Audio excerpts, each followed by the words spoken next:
And they say space is the final frontier. No, it's the Blackcast. Welcome to our Star Trek Picard after show, season 3, episode 4, which gives us 7 4? of 5. 9.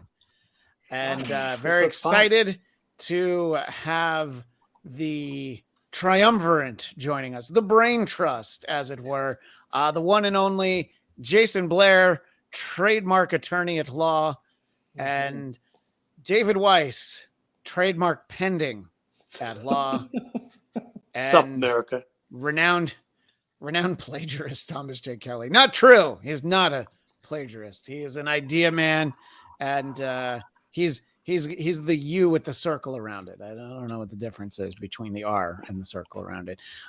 We are here talking about imposters. Star Trek Picard, season 3, episode 4. Dominicus Saxon. This is a murderer's row.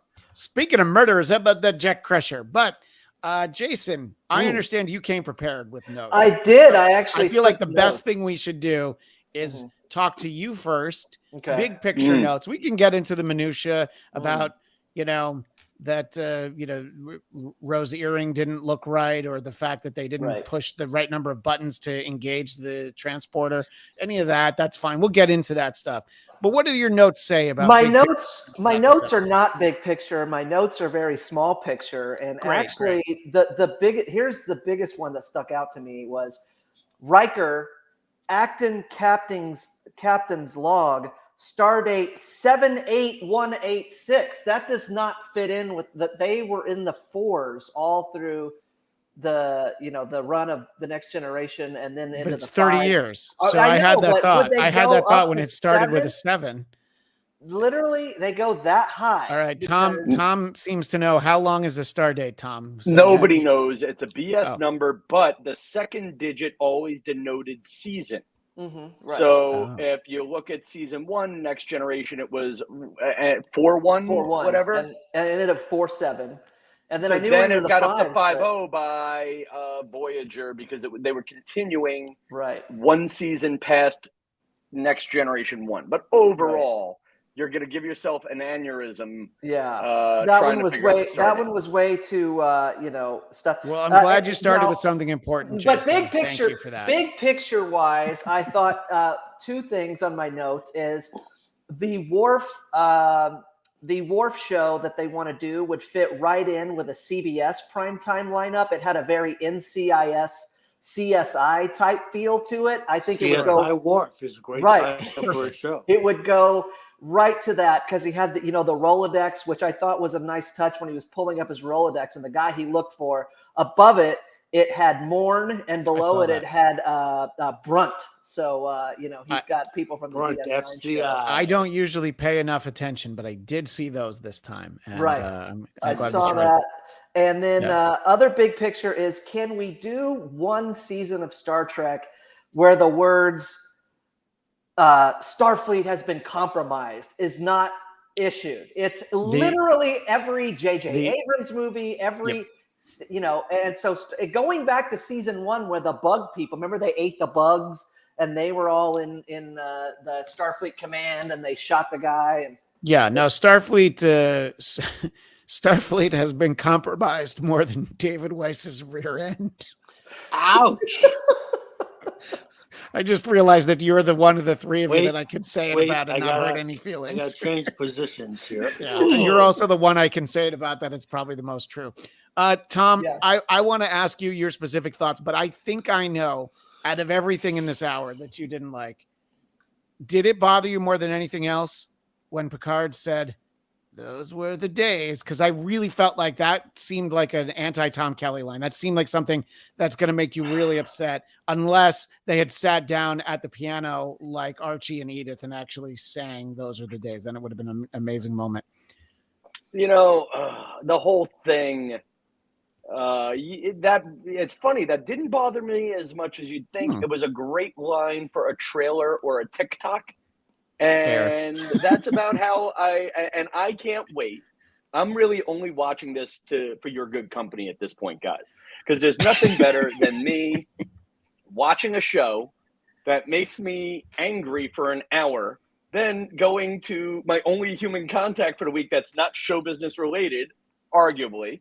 You're not wrong. You're not wrong. This is for an hour. This is definitely not show business. You know what I mean? It's showbiz, but it's not without hurting feelings. Showbiz but I'm here adjacent. for the company. Honestly, yeah. To be honest with you, I'm here for the friendship, not the show. That's fine. You know. Is that fair? I mean, don't get me wrong. I've gotten 1 or 2 followers off of your fine group of people, but honestly, the show makes me angry. And then I watch it for another hour and I get madder. I'm feuding with people that I shouldn't even be talking to on Twitter because the Twitter is very algorithm based. I always thought it wasn't. I thought it was always real time. But I have everybody who is involved in the creation of Star Trek Picard unfollowed on Twitter. And Twitter keeps showing me their stuff anyway. Like Twitter is trying to I'm fighting with the production designer right now, a guy named David Bliss, because he was trying to justify why the holodeck worked. While the ship was sinking. And I said, this is complete and utter BS on several fronts. So let me give you actually, you asked for big picture. Let me give you my big picture. And give me your big picture. And then we're going to spend more time on his name's Dave Blatt, by the way, but we'll get to that. Finish your big picture thought, and then we'll spend some time with this. I want to like it. I really do. I come off as a hater and I don't want to be. I know that there are evolutions in what networks think people want, but this is, again, a total cash grab. None of the actors want to be there, and we could add Michelle Forbes to the list. And honestly, my biggest complaint right now is I'll stop complaining about the writing. Why is the show so dark? It's the only show I turned the brightness up on. Now, I just don't, I want to like it. There were a few morsels that I liked. I actually liked Those Were the Days. I didn't like the setup for it. But it's a bad show. It's a badly written show starring people who don't want to be there. And then I could nitpick after that. There are, however, 15-second chunks I like. I think I'm going to really love this show when it re-airs on TikTok in a year. Yeah, I know that's really what you're angling for, and I, for one, was excited to see Michelle Forbes. She, it's always tough to get a read on her skill set. She was on Homicide: Life on the Street, and they had made her character. She was in the coroner's office, and they realized they kind of wrote themselves into a corner, and they were like, yeah, we had to apologize to her. We should have made her a cop because there wasn't enough to do with her. And you kind of feel bad when they actually say like, yeah, we had to but I'm just going to do a quick scan. Michelle Forbes keeps very busy, and you see a lot of one episodes. There's a couple of shows you're going back. There's a little bit of I think Michelle Forbes was very happy to get this call. So I'm going to just agree to disagree with you there. I think the last time that I saw her regularly was on Battlestar Galactica, but we'll talk more about some of the actors on the show, but I wanted to give David an opportunity to go big picture on what he thought of this episode. I liked this episode. You don't have to apologize. It's okay. You're allowed to like it. I am not apologizing. I thought it got off slowly. Agreed. And, the first 10 minutes I was like, oh, is this the way it's going to be? But I think they accelerated the changeling story. So now we know it's definitely them. Yeah. They cranked that up a lot. Again, the Worf and Rafi thing, if you take it out, you still got a show, don't you? And I mean, look, if anybody is going to get a potentially fatal stab wound in that scene, the fact that it couldn't be Raffi. That was bullshit. That was the thing. I was just hoping, like, man, if this was awesome, they would just, Worf would take her out and just, Yeah. I mean, that's what I want. Right. I love Worf. Awesome. Right. And the Worf storyline is good. It just doesn't have. That's a great opportunity to have gotten rid of her. He could have even said the same thing. You're a warrior. Today was a good day to die. Yeah. You die with honor. But and you know what? If she died with honor, I'd be like, good for her. Tom, cool. I think the one thing you like on the show is Raffi, isn't it? So, I mean, I'm going to reverse what Mr. Weiss said, which is if you cut out everything on the Titan, the Worf show is superior. Say what you want, the Worf show to whatever's happening on the Titan. I stand by that. I like the Worf show, and I wasn't actually being critical of the whole. It feels like NCIS or CSI. Like I could actually see this being a show on not Paramount Plus, but on CBS, and actually having some decent ratings, like a procedural, like a crime. You know, they're cops in a way. Lieutenant Worf. Yeah, they're like Starfleet cops. Right. I think it's a good show. I just don't want Rafi to be a part of it. That's the problem. Yeah, Rafi would have to not be involved. Here's my thing with Rafi. I'll stand by this on Rafi. Whatever they do with Rafi, at least they're not messing up my childhood with her. That's why I forgive everything with Rafi. The overacting, the this, the that, the unclear plot line, the fact that her husband and grandkids have moved from Earth to a badass planet with Vulcan gangsters. I'll even forgive the Vulcan gangsters. No, I don't think that was exactly clear. Well, he did say that they lived there. He said that they lived there. But yeah, it's a. He did? And by the way, Dominicus Saxon points out we went from Glimmerman Worf to now he's Neo blocking Rafi's attack with one hand. I mean, come on, Worf could. In 100 more years, Worf would still be able to block an attack from Rafi, the same age she is now. I just don't believe that there's any human that would stand there against a Klingon warrior with a bat'leth and win a fight. I mean, obviously stage. Exactly. Right. But we're talking about that sequence. What I do like is Terry Matalas using actors that he's used before from 12 Monkeys. Shaw is one of them. And the Vulcan gangster is an actor named Kirk Acevedo. He was on Fringe and he was also on 12 Monkeys. So even though I didn't 100% buy him as a Vulcan, he was at least a Vulcan gangster. That makes him kind of a dumb Vulcan because he's dumb enough to get involved in crime.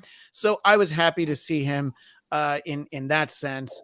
But yeah, I mean, I feel like I don't know that scene. Look, I'm glad that they finally connected the A story and the B story at the end of this episode because I really want Worf to have screen time with Picard and Riker.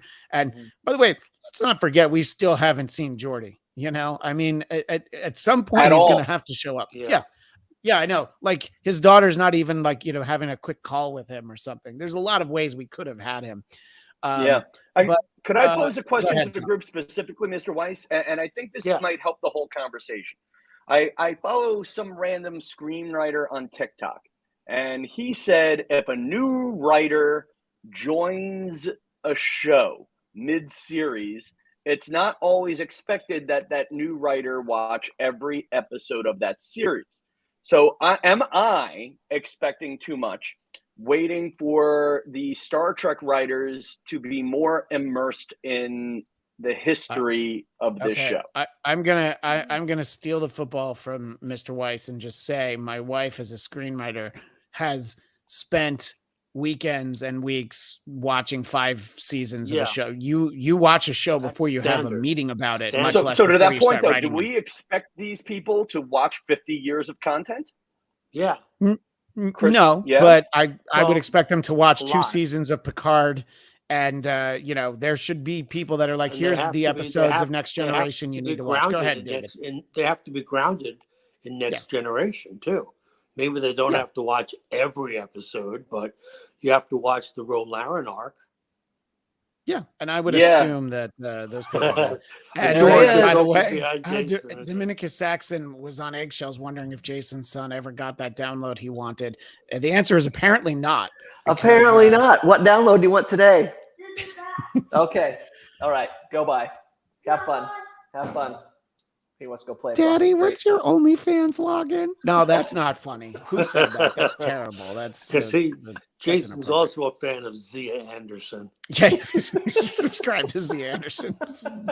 Hey, shout out to Zia. She got her new boobs. Zia Anderson. She got her new boobs. Congratulations. So, you're kidding.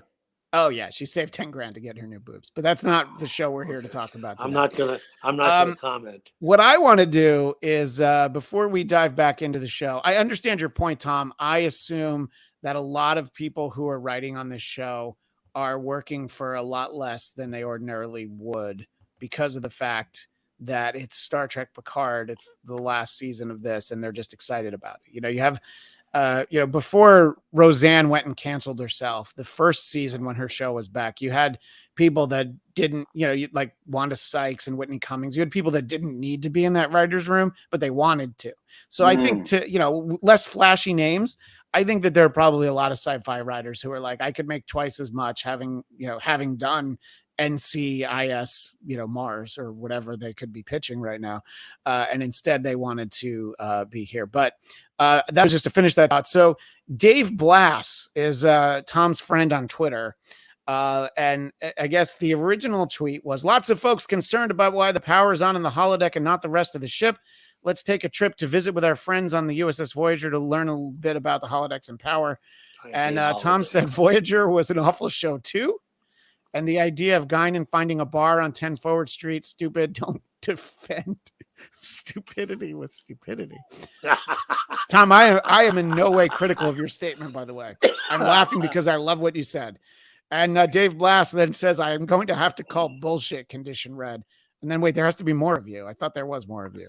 There's actually, if you go down, I took it goes to he. A lot of people said mean things to me. Oh, okay. Yeah, so I have to go back to. I took a breather. Yeah, so here I'm gonna pause on the conversation. You provide some illumination for what we've already seen, and I've seen some of your other comments, so I'll get to those. Okay, yeah, get the next one. Here's the deal. I don't want to fight. I mean, this guy, it's my childhood.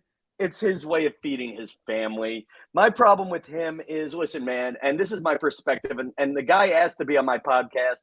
I'm debating having a one-on-one chat with him. I was debating of just inviting him here so we could all pile on. Well, yeah, I was going to say, wait, which podcast is he asking to come on? Because this is the first time hearing about him being on here, and I'd say depending on how you treat him on yours, we could certainly have him on both. I'd be happy about that. Yeah, I want to figure out how. So, but here's my argument. I sent this to him in a DM. Listen, I used to work at The View, a controversial show at times. I liked my paycheck.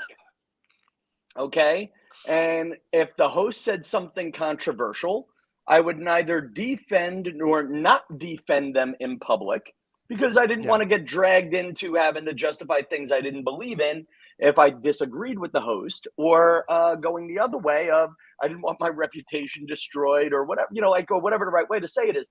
Listen, man, because then one of his other replies further down the line was, well, everybody's now nitpicking me for stuff that's not my fault. Well, defend it or don't defend it. It's good or it's not good. And one of his lines that set me off was, well, because on the USS Titan, I took last week off from the podcast gang, from the Blackcast, but at one point the Titan was a new ship, right? Or a brand new refit, something like that, right? Somewhere along the way, yes. And then suddenly, when they needed to give Captain Shaw a few lines, it was, well, none of these kids know how to work this very crucial piece of the machine, which was making the cell flaps fall off. You remember that? Are we together? No, okay. I remember it. I thought it was that said, it was a nice moment in Shaw's character arc. Whatever. Liam, yeah. Which is back to Tom criticizing what many are saying is the best hour of Star Trek in the 21st century. But please continue. Are people really saying that? Well, think about what you're comparing. Think about what you're comparing it to. I thought Just think for a second. Think what you're comparing. I thought this episode was very good. But the one it was last week's was the one that I think everybody loved. Here's the deal: if I take it seriously, it gives me a headache. You're telling me the guy is so pumped full of pain medicine that the guy can't command his own ship, but he can go work important machinery during a critical plot moment. Manual labor is a lot easier to do than make decisions that affect the entire crew. second argument, this is part of what made Voyager borderline unwatchable for certain years, was no, and this is why the rest of the cast hates Jerry Ryan, is 7 of 9 was the character that could do what everybody else did. In fact, everybody except for Chakotay and Janeway, which now that she's in a red uniform, she's doing that too. The cast hated Jerry Ryan? Well, Oh, God, I mean, yeah. she wasn't there That's a when it whole story. started, and then Really? you know, yeah. they didn't like her. If you were to divide up the amount of time that she was on screen from the time she joined the show, yeah, I can understand how the cast, but you know, it's the I don't even know if it was it's like personal. it's like, It's well, hang just- on a second. It's like somebody on a team complaining about not getting more playing time.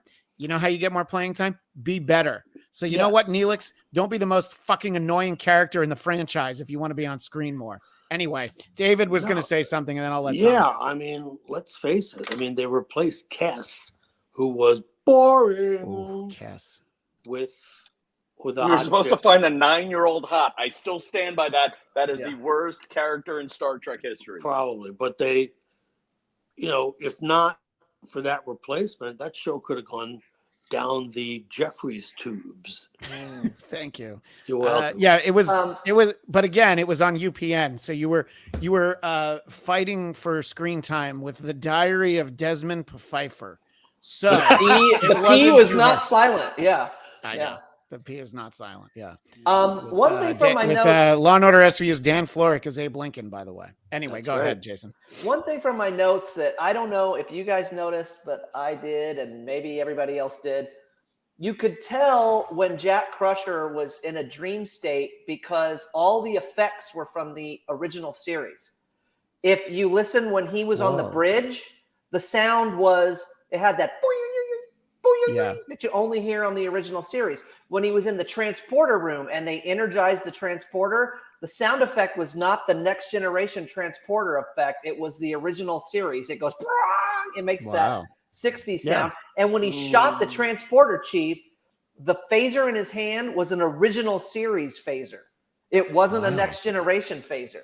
So I paused it several times and was like, there's something to that. I don't know if this is just an Easter egg that their production people thought, it'd be kind of a nice little tip off, or if there's some sort of time travel tie-in. But anytime when he is not, when he's in his dream phase, the effects, the sound effects, the things, they are original series and not Next Generation. Well, I appreciate you assuming that I would have noticed any one of those things, let alone all of them. But I noticed the first sound effect you're talking about at the beginning of the episode. I just thought of it in the sense, though, as okay, they're just having fun making the show. They want to use old sound effects. But I think you're right. Now, the reason that I would know he was in the dream state is that he was about to do something truly interesting and would have really blown my mind for what happened in the show. And then it was, it was Secret Life of Walter Mitty. What I think is funny is even Beverly said to him, like, are you doing okay? You look like your eyes are sunk in. And I'm just like, she's connected to his acting style. So they're just putting that in the script now. He just looks seen like this a before. dead Borg. That you okay? You look like your eyes are sunk in, and you're just sort of drifting off. Engage with the freaking script, man. So, how many episodes are we in so far? This is 5 of 10. And I said 4. I said 4 at the beginning of the show because I'm an idiot. This is episode 5. Yeah, and I stand by this in a good way. And this is what my frustration with the writing on the show is: we don't know who we're supposed to like. We don't know why we're supposed to care about them. And dream state equals ability to act. Hilarious. Thank you. All right. Thank you, Dominic.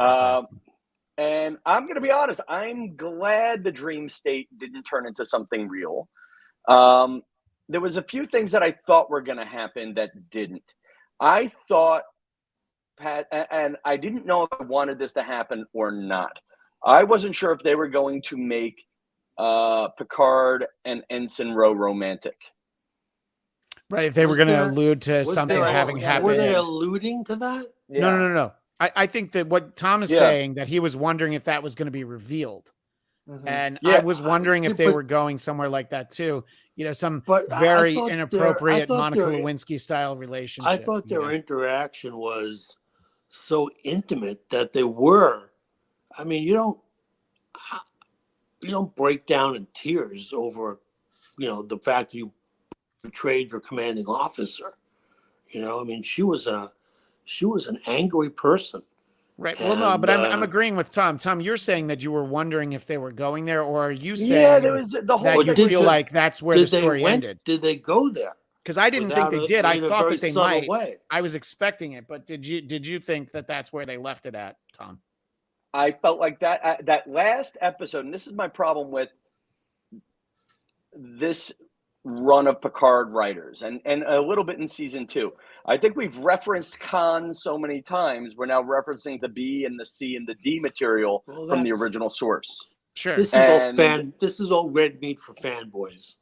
Yeah, and honestly, it was a red meat for fanboys that weren't even looking at that part of the red meat. I'm surprised. I'm surprised it's not a reference to the Squire of Gothos. Give it time. Well, the There's Gary 5 more 7 episodes. reference from last year was that. That's true. Yeah. I mean, Yeah. Gary 7, a pilot for. I mean, Gary 7 wasn't even really a Star Trek episode. It was Gene Roddenberry financing a pilot using Star Trek for Gary 7. That said, just like that in season 2, the Rose's last episode on Next Generation was very forgettable. And that's the right way to say it. We're now getting emotional about stuff we're not supposed to remember. And one of the things that guy David Blatt said was, well, you guys have to follow the story. And if you're not going to follow the story, you can't come at me and troll things. And I'm like, dude, I have been on television as a Star Trek expert. I have watched every single hour of Star Trek created at least once, and except for the last season of Discovery. I know what the source material is. This is just bad. My understanding of the Ro Laren character was always that she was supposed to be the Kira Nerys character on Deep Space Nine, but then somebody found Nana Visitor and loved her so much better. I thought Michelle Forbes turned it down. Okay, maybe. I don't know. I just knew that the setup was to build her up to be what eventually became the Major Kira character. Right. On Deep Space Nine, and then that just sort of petered out. So, I explain why her last episode was kind of forgettable. To Jason's point, I don't remember what that buildup was. Yeah, I'd love if somebody here knows. I'd love to tweet me the link to the story on that. Yeah, but I think that explains why her last episode was just kind of like, oh, I forgot, because I think they were building up to this, and they're like, oh, that's done, and then they just sort of. Yeah, no, I was about to make a point, and then I'm glad that I still had her IMDb page open, because the timeline is she did some movies and some episodic work, but she didn't join the cast of Homicide until '96, so it's not like she left to go do that, which is something that I was about to theorize. So yeah, I think it's not. It could. I was just assuming that it was something behind the scenes, and maybe it was. Maybe she hated working with somebody or else. Or they lowballed her on money. Yeah, syndication money is not is not the network. And I don't know what it says about me and Bajoran women, but I've always liked Michelle Forbes and Nana Visitor. I've always thought they were both like two of the I was definitely more on the Major Kira tip than the Dax tip. I don't like the short hair and the attitude. Yeah, I know. It's a little, butchy or whatever. No, I get it. For some reason, I liked her a lot. I tend to fall for Israeli women too, and I feel like the allegory is correct. Oh, Israeli women are so hot. Yeah, fierce. Okay. We've been conquered. We rebel. Yeah. So, Jason, did you need to rewatch when she first showed up and she was being all business and very, very dressing down everyone? She was very authoritarian. Oh, I love that. I was excited for that. I also took notes of all the and just as an aside, I'm sure it's unrelated, but Jason's wife works in a dentist's office, so obviously there's a threshold for pain in that household. So, Did anybody notice Rose's uniform? The pips were vertical. Yeah. Why? So what? Why Because not? she's no, because it's probably a different designation that she's. I don't know what she's. Is she like the equivalent of internal affairs? I guess.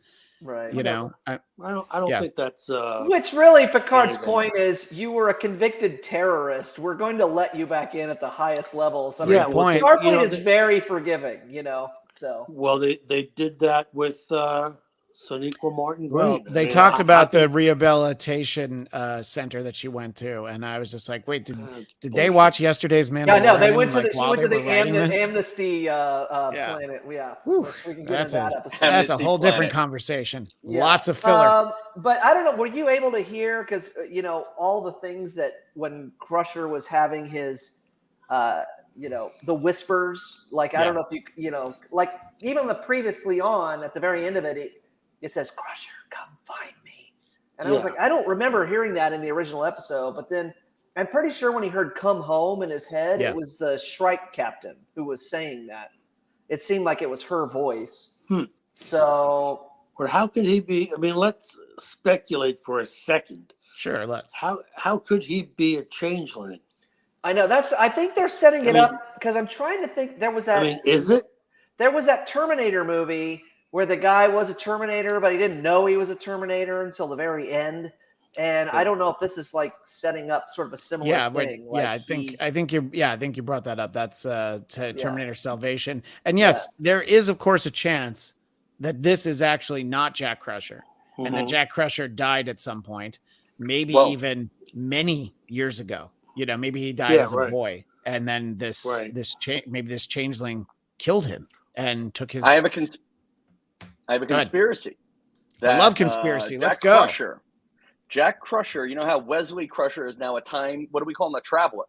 Yeah. Jack Crusher is really an embodiment of Wesley Crusher, who impregnated Beverly Crusher just to get Jean-Luc Picard and Dr. Crusher to pay attention and mother and parent him better. I don't hate. And there's going to be a big reveal at the end, and he's going to shift into Will Wheaton, and we're going to go, I hate this more. As much as Gene Roddenberry was into incest, I just don't think that happened. Well, look, Gene's been gone for a long time, so was Gene Roddenberry into incest? That was a bomb that I have not heard just dropped on this. Should I look that up? I'm an insider. You have to go to the Star Trek message boards on the dark web. It's a different conversation than they have in the mainstream one. Dominicus Saxon points out they did I didn't know I was a robot in Blade Runner 2049 is too. Sure, it can be an interesting reveal. That's apples and oranges. Yeah, but I think that it's interesting to theorize on what exactly it is. Is there a pull to the what was it we talked about last week? The Great Link. Thank you. That's so it could be calling him to that. And I have faith that they will reveal in a way that they think makes sense. But it's very interesting to speculate at this moment. But one of the things they did address was something that we talked about last week, was when the changeling died, that it kept its form. So that's sort of an interesting. So they, that was one of those things that they left for this week, as in like, well, it's not like we forgot. You know why? It's going to be. This is another. It's being passed off as a plot point. It's budget.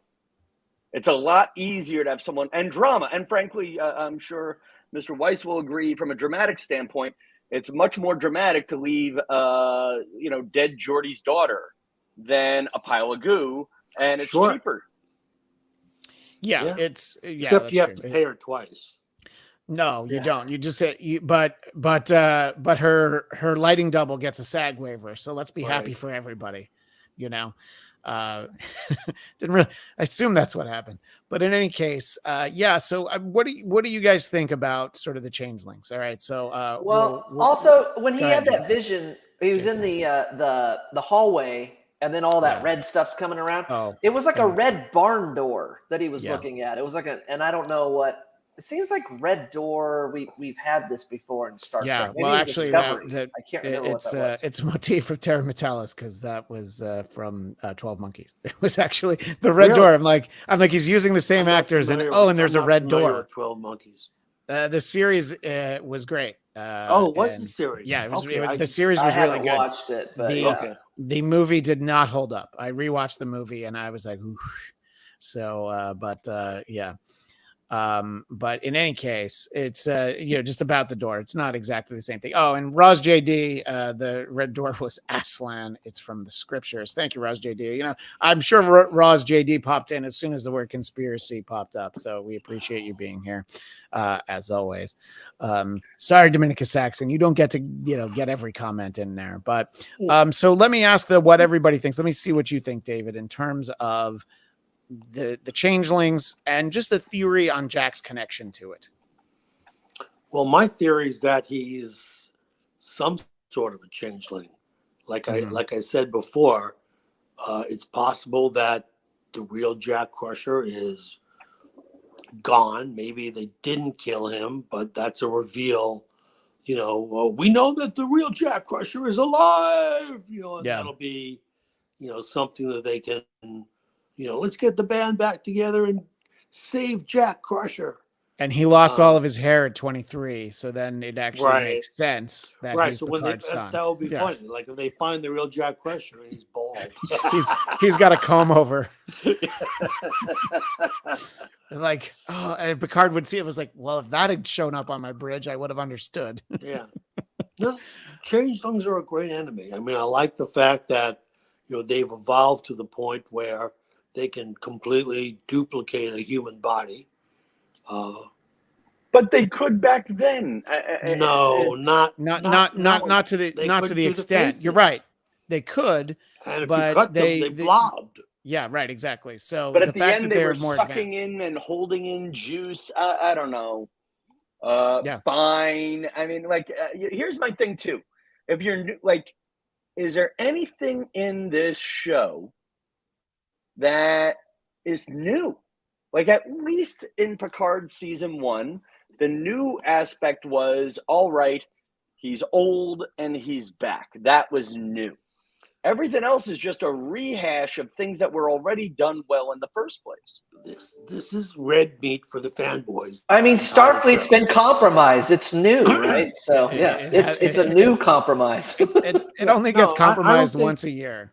I don't think we should labor under the assumption that they went out to create something new. They went out to create something that makes you feel good about seeing the same characters 35 years later, and that's what they're doing. Right. No, Star Trek and new. If you're expecting new adventures, I think you're barking. I would say Star Trek hole. and new don't go well together. I mean, no, this is not new. Remember when we got new Klingons in Discovery? Right. We got a lot of new in Discovery, and then they were like, "Can we dial back the new, please?" Yeah. So right. But I don't know. I mean, I think that I'm just glad that 1, they haven't time traveled this season. 2, the enemy hasn't been the Borg. So it's very consistent that those things tend to show up, and we haven't dealt with changelings in a while. So yes, it's a familiar concept. But at least they've kind of updated it. So it's like, well, we're not going to be able to beat them in the old ways, Which, if you think about it, though, one thing we haven't talked about is, I remember you said you were of the opinion that there's no way Avery Brooks is in this show. 0% chance. 0% chance. Yeah. And then there's all these rumors that it will deal with the wormhole and the emissary and Avery Brooks and all this stuff. But remember, the Dominion, the changelings are on the other side of that wormhole. They're in the Gamma Quadrant. So they have to be coming over at least through the portal. So, I still don't put it at a 0% chance. I think there's a bigger chance that we'll see your former classmate, Sirach Lofton, a.k.a. Jake Sisko. Sure. I think we're more likely to see Jake Sisko and Ben Sisko.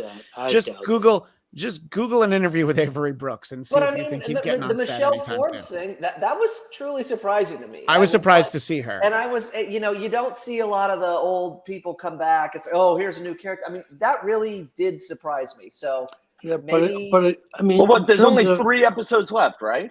No, there's 10. No. I know you keep trying to make 10, it 8. Not 10 left. There are 5. I'm sorry. I knew you weren't going to take that news well, Tom. I'm sorry. There's 5 left. He's done. Well, it's good seeing you, Tom.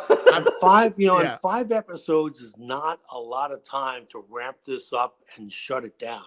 Right. I mean, in terms of writing. I mean, because right now they're halfway, so they have all these stories to. But that's why I think you don't necessarily have to. You don't. Yeah, I think. Look, this season you got to do that, but I also think these are backdoor pilots for either a Shaw and Seven series or the Worf NCIS series on CBS. By the way, I only want that show if they call it Worf NCIS. If they call it Worf, if they call it Worf CSI, if they call it CSI Worf, I'll allow it. Okay. But I want it to be NCIS Worf. Right. But go ahead, Tom. No, because I was going to go along the lines of things that we have done that still do not make sense. For the sake of this story, this episode, I detached a bit from having it make sense. Okay, and fine. Ro Laren comes in, reassigns all the crew to another ship so Picard can escape on the other ship, but leaves the guy that Picard doesn't like Picard in charge. There's doesn't like, and then there's somebody whose loyalty is unquestioned. I agree. I agree with your point. Just because he's a dick doesn't mean he's going to betray. Like if they moved Shaw over, if they said, Shaw, you're sick, you're relieved, and left Riker in charge, I'd almost believe that. Doesn't work for the story. But yeah. I think if they reassigned Shaw to the other ship, then the complaint would be like, how did she know that, I think that she knows that there's some value to him. And what she probably knows is that he's not a changeling, which we seem to just be accepting at this point. So maybe he is. I mean, why wouldn't they test everybody left? Well, the point is, I guess the tests, the tests don't work. It's undetectable. They have no tests right now. Yeah, exactly. It's like March 2020. There was nothing to test. We didn't have any tests. So it's like, yeah, you should test, but we don't know what to test for. Tom, when you get in a beef with that production designer again, there's a thing I have a beef with him. Bring it up. Why don't you jump in and he's not on Twitter anymore. Why are the warp nacelles 1 billion yards long now? They're so long. You can't even fit a ship on a widescreen TV anymore. The warp cells compared to the saucer section are way too long. That's just a beef I have. And the Intrepid was ugly. The rear deflector dish. I mean, I get it. There were other ships with 2 deflectors, so I can't argue with that. But this is the other thing too. Is I think could we have just done too much, Or I think the one thing I've gotten out of Strange New Worlds was if they did a simpler show, this could have been amazing. And they're trying, and this has been my problem with all 3 seasons of Picard. Is they're trying to make us feel like it's big when, frankly, something good and small would have been better. We have this big plot line right now where I don't like the characters I used to like anymore. I don't know if they gave me some reason to like Jack Crusher and make him worth fighting for, I'd be so into that. Other than that he might be Jean-Luc's kid, that he's Jean-Luc's bastard child. Now we like him. That's it. And frankly... Look, you always have characters on shows you don't like. I mean, actually, no matter who what. do you like? Actually, I'm going to ask a real question to the panel. Who do you like on the show? Worf is amazing. He's better than ever, I think. He's just I want more and more Worf. I always like Riker, even though he's sort of more grumpy or whatever. He's just got that smile that you just like him, and I think they're both very likable characters. Okay, judging from your first 2 answers, I think we need to rephrase the question. Not which cast member would you swipe right on. Mm-hmm. Which cast member do you like the way that the story has included? Right. Yes. Yeah. Not who you have a crush on. No, I'm just saying. Yeah, I have a crush on. I don't know. Well, yes, the whole thing with Riker about you killed us all was stupid. So he had one bad line, but I haven't minded the rest of it. I thought it was all decent, and I do like Worf's storyline. I think the idea of him. What is his storyline? He's sort of like this undercover. Right, undercover Worf. That's another show. Yeah, I like it. It's undercover. I would That's the love type- Worf undercover. I like you it. Kidding? Well, I'm really excited for this whole ramp up to LeVar Burton at the end of this season. And then Yeah. at the end, at the last minute, they just swap them out for Mayim Bialik and Ken Jennings. It'll be awesome. I think that would be amazing. Yeah, Mayim Bialik and Ken. I don't usually ring the bell on this show, but Hang on. that's And that's hang on. I got perfectly a well second called. bell. A second bell Good. for that one. That warrants that word. You know what? That warrants coast to coast and the- bell ringing Nice. and the wacky horn. Yeah, I think Wow. that. Look, I think I was a little disappointed. I felt like the Shaw character kind of backslid on this episode. I liked how they had built him up from the first episode, including last week, and then this week I was like, all right, this is how he. It's like he didn't learn anything. It's not called Star Trek Shaw. I know, but I'm making the point that that's a character that I found myself liking more. I kind of like now it's like he has to asshole earn in it again. Starfleet, Sorry, what were you saying, Jason? I like we haven't really had a flat out like I'm an asshole and I own up to it and I'm going to be an asshole in Starfleet. And I think this is a new character. I kind of like the possibilities of a person in Starfleet who really isn't nice, who is just, I mean, yeah, they do the right thing. They're not evil, but they're just kind of a jerk. And I think you could set up some very interesting storylines. Well, with I a captain who's an appreciate intentional jerk. Just how many times he was able to call out Riker and Picard for all the things that they did wrong. It's definitely a point he made already in the series, but it's funny that it's like, there's still more incidents that I didn't get into my earlier conversation. Actually, I'm going to say I didn't like that line for different reasons. So, okay, let's concede for the sake of this story that those were incidents where Picard and Riker were badasses or whatever. That time you crashed the Enterprise D's saucer onto a alien planet. Yeah, my mom died on that one. Like, it just felt inappropriate. It felt like that wasn't one where Picard and Riker were being a-holes for sure. Okay. And I think they were kind of Me Tooing Picard a bit. Like that. Yeah, even those lines were, I did like the one that they almost caused the death of humanity with the Tachyon Pulse one. But other than that, the other two lines were flat. Yeah. The one, and it was an inverse tachyon pulse, just to let you know. That's why my parents never let me play with tachyons. I don't. Every year it was on his Christmas list, and it's like, yeah, Santa's out of tachyons again. Sorry, Tommy.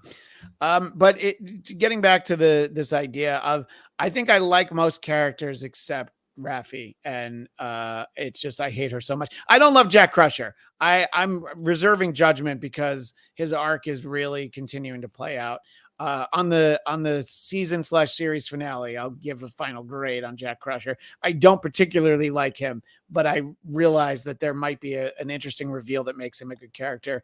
But yeah, look, this is tired, worn down Picard. This is the only Picard we're going to get. So I love him because of my past love for him. They should do an episode where Picard is taking a nap.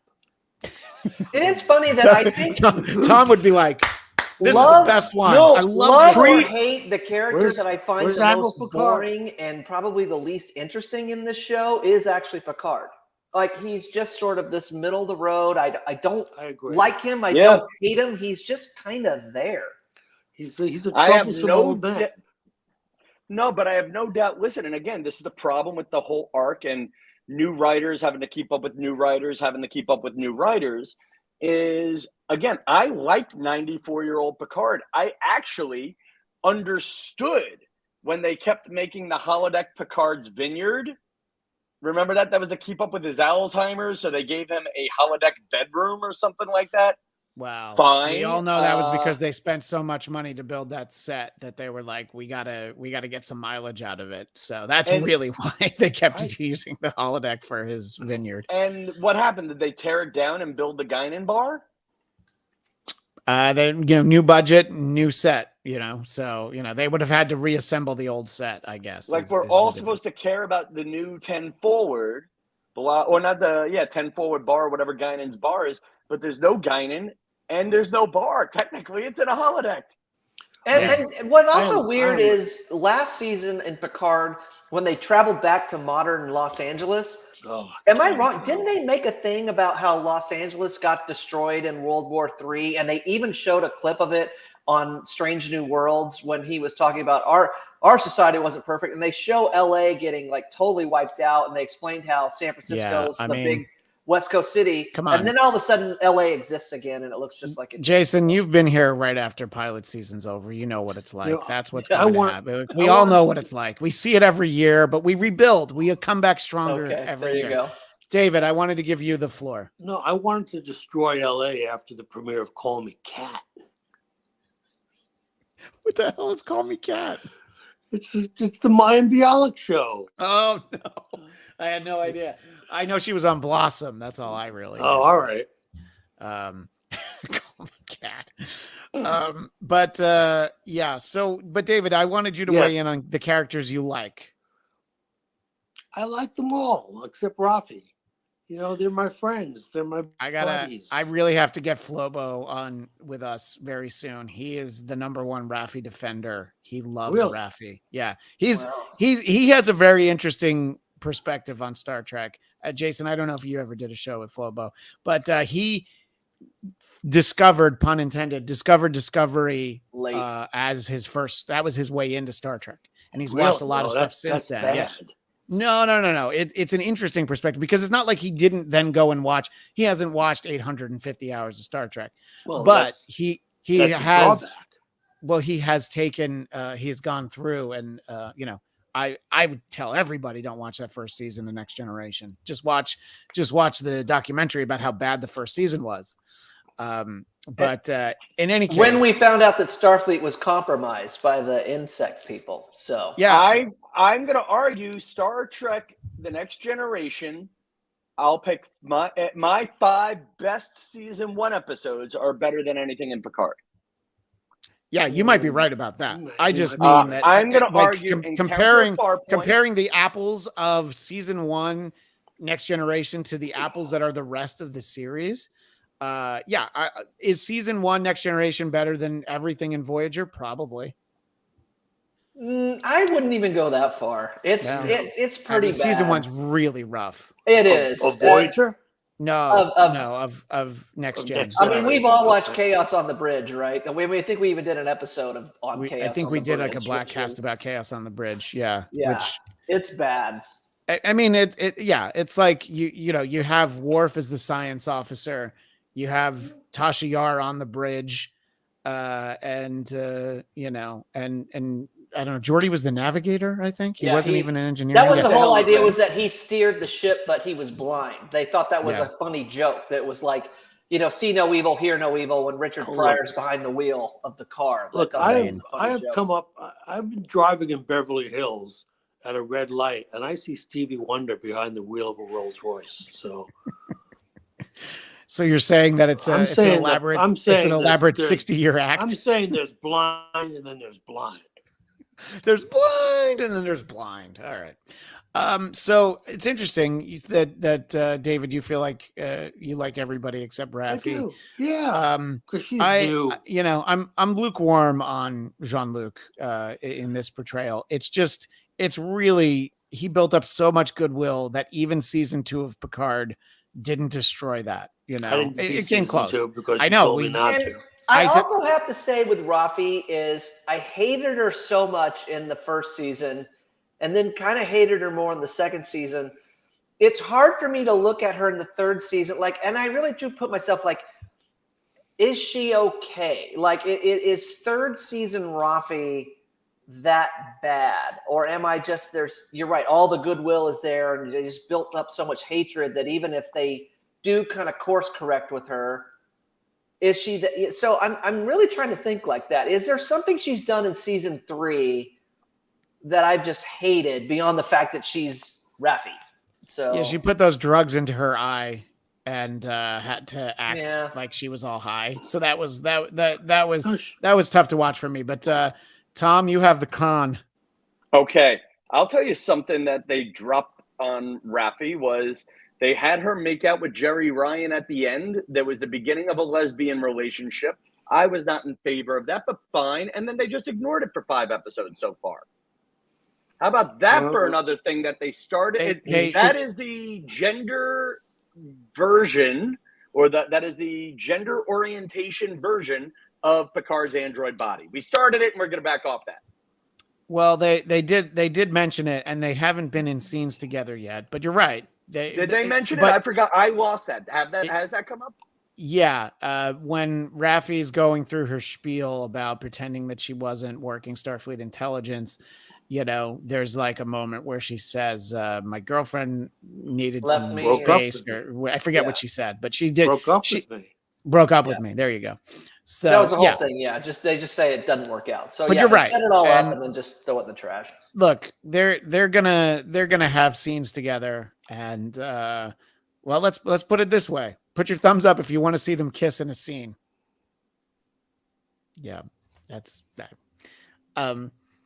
It's one of those things that I can neither defend nor affirm because I don't want to get canceled. Tom, as we start to wind down, mercifully for some people, as we start to wind down, what could this show do? We're at the halfway point. I ask you this every time you're on. Is there anything they could do to win you back? Can they finish strong? Can they get the wacky horn of approval? I think what I'm craving that they're not going to do here is I want episodes with a beginning, middle, and end where I feel like I know enough with maybe just a crumb of a teaser. That's it. I think even too, I think the show. You're not getting that. I'm not getting that. And I'm saying not only have you not gotten it, you're not getting it. So it's not so what David's saying is you haven't gotten it thus far, and he doesn't expect you to get it. They're not going to turn it into an episodic. No, but I wouldn't mind an episode where they're so busy throwing fanboy references at us. I wouldn't mind having just some of it breathe. It doesn't have from an inside writing perspective, you just don't have time. There's too much plot. Just give me 6 days. Give me 6 days to lie to myself, please. You're not wrong. I'm not saying you're right. No one is bigger into self-delusion than I am. So, please. But, the thing is, that's what season 1 and 2 did. They just let it breathe. They start out with 2 good episodes, and then it would just breathe until the finale. If you want to see a show where they just take most of the episode to let it all breathe and breathe again and keep breathing, watch the latest episode of The Mandalorian. There's so much breathing that you're like, could you stop breathing and give us what we actually tune into this damn show for? So, there's breath and then there's breath. I do agree what you're saying. I like the little character moments. So I thought that you were going to hate that those were the days. I like those interactions. I like the, hey, look, we're back together again. And, the Riker and Picard being in most scenes together. Great. I like the surprise of Ro coming back because I didn't expect we'd see her, in all honesty. I didn't think that was going to happen. She wasn't on my list. And they kept it quiet. It's still Reg is who I still want. But what's that? What were you saying? They kept it quiet. They kept it quiet. Yeah. But Tom, what were you saying? No, I was repeating what David said. That caught my attention. I can't avoid spoilers on social media because of the algorithms right now. I can't even turn off Star Trek as a topic. I wish I could hit delete on Twitter and just redo my algorithm on Twitter. But yeah, they kept that quiet. And I'll also point out that we have not seen Moriarty yet, which I know is going to end up sucking. We have not seen Lord. Yeah, how does that even fit into this? It's just crazy. So we'll see. Yeah. I agree. And I guess you know what it is. I want the show, and there hasn't been a moment like this on Picard yet, but I want the show to not give me a headache. That's my dream. Yeah. I don't know what that means, but I want to walk away and go, all right, that was fine. I can't wait. Yeah, I don't know why David turned. Did I piss David off? So Did I hurt? I'm giving him privacy because he turned off his camera. Yeah, I don't know. I mean, the Moriarty thing, it's either got to be a throwaway Or it would kind of be funny if, like, for some reason the changelings got bad intelligence and they didn't realize that Moriarty was just a program, and so they actually show up like trying to be Moriarty, and then they just shoot him. He's only on the screen for like 3 seconds. He's like, "Here I am, Captain." Like, "Oh, obviously you're a changeling," and they just blast him. That was like a joke. But you're right. That was the thing, like with spoilers too. They've shown in every promo for this Worf meeting Picard and Riker coming off the transporter pad. And that has not yet happened. So when they tried to build up all this drama of Raffi's killing Worf, there was no drama there at all, because it's like we still haven't seen I didn't expect it either way, but I know what you're saying. No, to your point, Jason, I forgot about it for 30 seconds, and I was getting angry. I was watching the show out in public because and I didn't yell. For 30 seconds, I forgot it. And then I remembered just the scenes Jason was talking about. And honestly, here's what's funny is if I never saw a trailer, if there's one group of writers dumb enough to let Raffi kill Worf, this is the show that'll do it. I don't disagree with that statement. I see no lies. I hear no lies.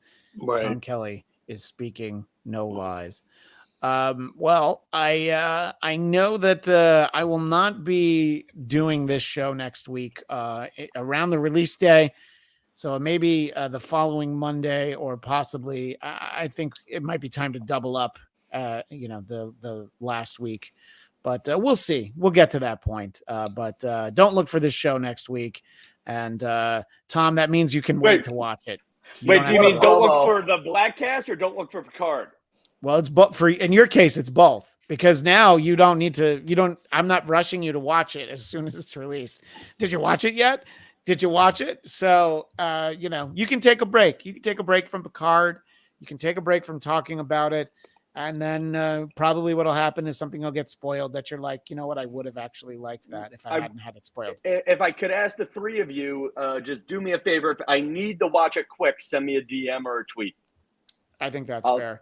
And if you have David Blass on your podcast, please let us know. But you should definitely have the conversation with him. Just actually, I'll ask you two fun things. If we're allowed to divulge, you're a group of friends that I'd love to ask two sci-fi related things. One, my podcast is very episodic, all over the place, feel good. Is it worth having a guy on from should I interview him? I feel like I'd be a dick. Tom, is that bad? Wait, why is that bad? Tom, I've known you for 24 years. You would probably be a dick to him, but not in the way where you wouldn't be able to have a conversation. When you're going to ask something that is going to come off dickish, I think, so you can have the first part of the conversation where you talk about how much you love Star Trek, how great it must be for him to get to work in Star Trek, and you can talk about the fun part of it. And then it's like, how much does it annoy you when people ask you annoying questions? You get his answer. Okay, because now I've got some annoying questions. You set it up that way. You can have and he said he'd come on your podcast, by the way. He did. And then there was an exchange of DMs where I said, dude, I don't want to put you in a spot where I'm knocking your work and getting you fired from your next job. And he gave me a response.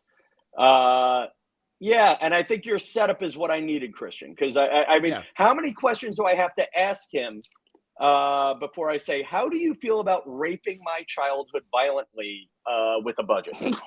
I'd say when what you're like, say you're going to do a Tom Kelly special of 20 minutes, you ask him that at 19 minutes and 20 seconds. You give him 40 seconds to answer, but by the way, that's the part you're going to want to clip out and put out there and make sure everybody sees. That'll be my TikTok. That. Yeah, that's what they're going to want. Well, I hope you talk to him. I hope you have a good conversation with him. And then I hope you bring him with you to this show afterwards. You have such a great conversation with him. I felt like you didn't put yourself in a situation to bring us Brent Spiner. So let's see if you can do this. Well, I backed off on Spiner too, because deep down, you've known me for a while. When I'm a jerk, I don't try to be a jerk. It happens. And in this particular case, I really don't want to attack producers of a TV show, but even when I'm avoiding them, they're coming into my space. Could I ask the panel one more silly question? I have been invited to audition for a Star Wars parody called Star Wars: The Empire Strips Back. Apparently, it's based on a show that was in LA called Star Wars. Do you know anything about it? At the Ricardo Montalban Theater, no less. By the way, I was What handed should I know a flyer about it for before that. going in? Just do it. Just do it. But it's a strip show, so Just do it. What's the worst that could happen? It's women stripping or men stripping? What's the worst that could happen? I don't know. It might be you both. get the part. Yeah. That's the worst that could happen. That's the worst thing that happened. That's the worst thing that can happen. But I would say don't turn down the audition. But anyway, I know Jason has to get to his kids who have demands. And Jason, I wish you had something to plug, but if people need trademark attorneys, where do they turn? They turn to Smith, Gambrell, and Russell, Jason Blair at sgrlaw.com. Yeah. Right. Yeah. Well, I will let you go, and we'll get through the other plugs. And good to see you as always, David Weiss. Where can you be found? I can be found right here at D Weiss Comedy, Twitter feed, all things comedic, food and drink takes. Yes. And soon I will be. I hope I don't lose my edge. I'm moving to the beach. You will absolutely. Where? What beach? Manhattan Beach. Yeah. Oh my gosh! I'm out in LA in April. Will you be there by April?